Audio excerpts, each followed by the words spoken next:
We have a breaking news story to tell you about. Apparently, a plane has just crashed into the World Trade Center here in New York City. Obviously, a major fire there, and there has been some sort of explosion. We don't fully know the details. There is one report, as of yet unconfirmed, that a plane has hit the World Trade Center. I was waiting at a table and I literally saw it seemed to be like a small plane. I just heard a couple noises. It looked like it bounced off the building, and then I just saw a huge ball of fire on top.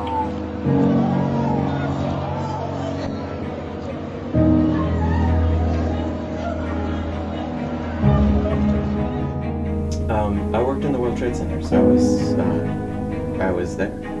I worked in Tower 2, and I was actually in our bathroom complex when Tower 1 was attacked, and then when our building was attacked, I was in the stairwell.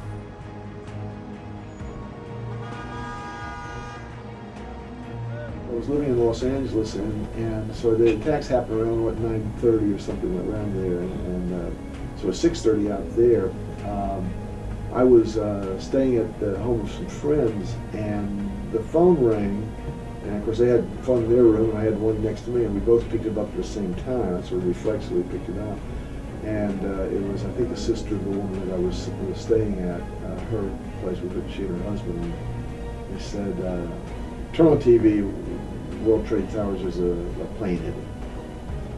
So we all got up instantly, and we're looking at it. Of course, we didn't know other than a plane had hit it. And then as we were watching, the second plane came and hit. And I think at that point, you realize, hey, this is something bad's happened.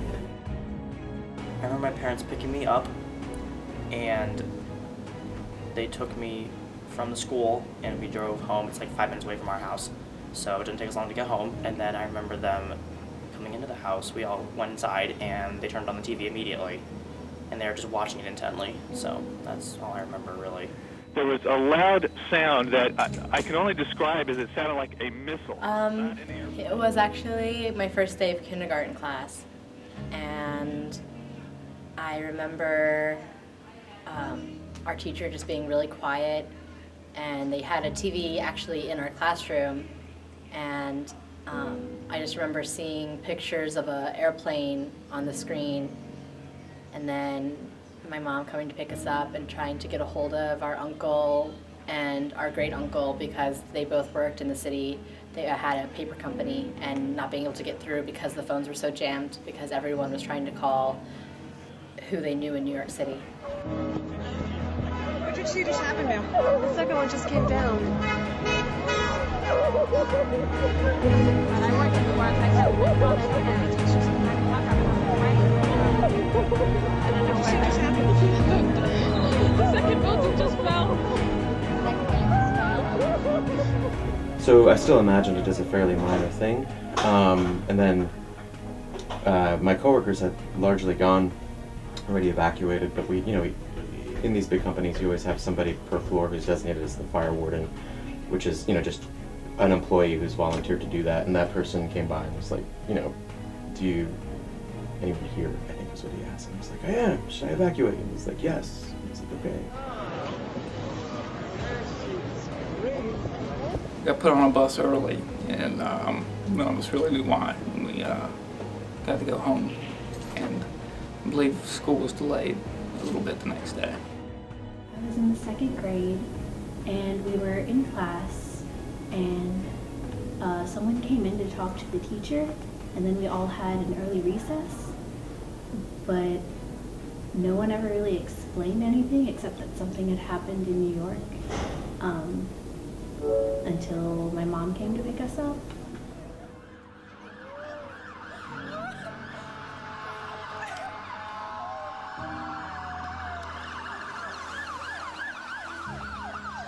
My dad's in the Army, and I know he got a lot more busy, and it was hard for me to understand why he couldn't see me as much anymore.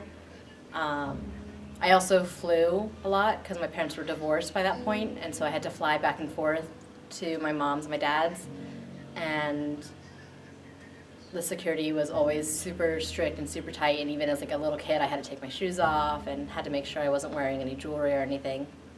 reports of terrorist chatter leading up to the tragic crash of that Russian passenger jet in Egypt. Added security for airliners flying into the U.S. may include more diligent baggage screening, matching luggage to the manifest before takeoff, and... Well, I knew my parents traveled a lot with work, but, I mean, they still do, but I guess now they, like, traveling now is harder because of the security that's put up because of what happened at 9/11. Of course, I was in Los Angeles. Everyone has a pool, and I was a couple of days later. I was sitting alongside the pool. I was actually working, but you know, they weren't allowing anything to fly.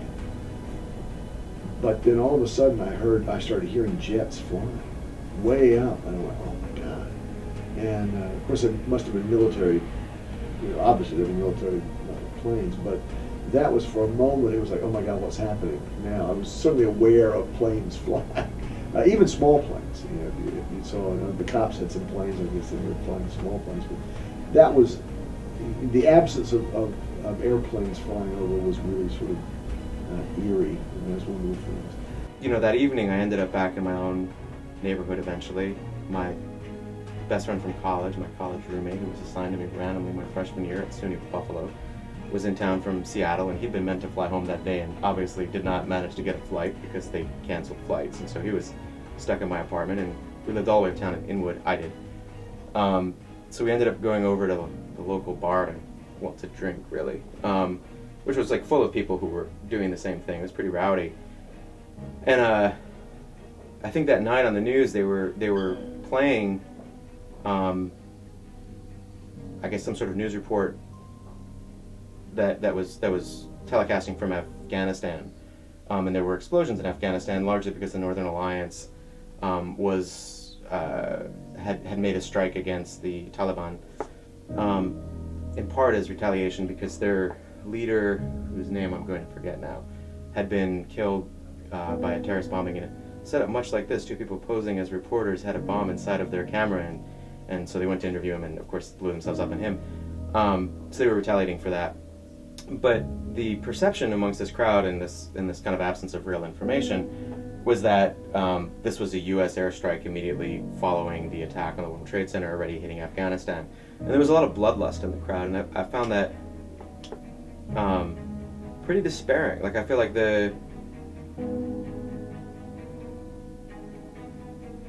it's pretty quick to recognize that it takes very few people to kill a lot of people, but it's very easy for a lot of people to come to wish violence upon people that they are not near, that they associate with them, especially if the people who you'd actually like to do the violence to are either dead of their own accord or hard to access.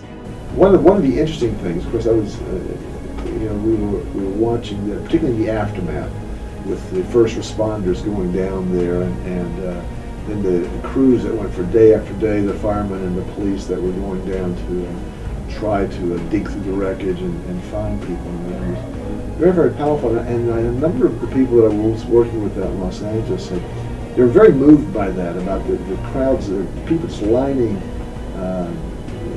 8th Avenue as the trucks and whatnot were going down to the ground zero, and people applauding and embracing the first responders, and people were saying, "I can't believe those are New Yorkers doing it."